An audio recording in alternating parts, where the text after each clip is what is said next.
When the Turkish president attended the United Nations General Assembly last year, he once again called for the reform of the UN Security Council and a system in which the UN's own top official acknowledges there needs to be some change.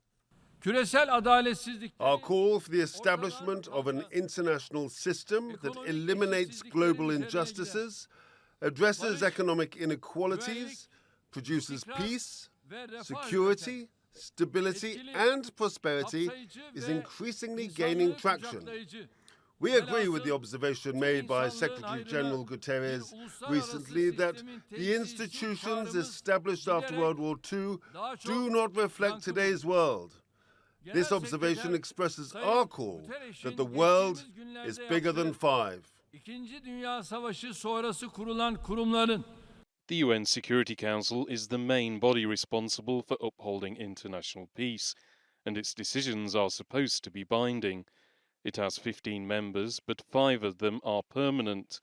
These are China, France, Russia, the UK and the US. They all have a veto over any decision it takes and regularly use it.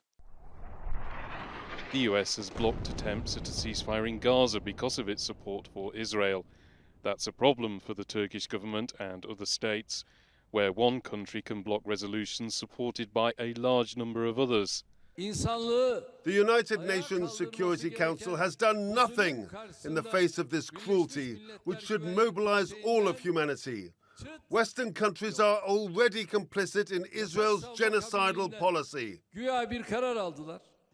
In the past, Russia has also blocked initiatives against Bashar al-Assad during the war in Syria. The Turkish president is also expected to call for a reassessment of the Cyprus issue, putting forward a two-state solution after 5 decades of failed UN talks between Turkish and Greek Cypriots. We invite the international community to accept this, recognize the independence of the Turkish Republic of Northern Cyprus, and establish diplomatic, political, and economic ties with this country. The UN Secretary-General is expected to decide what to do next after meeting the 2 Cypriot leaders in New York. There does seem to be a groundswell of opinion for some kind of reform at the United Nations. For instance, more and more states are backing permanent African representation on the UN Security Council.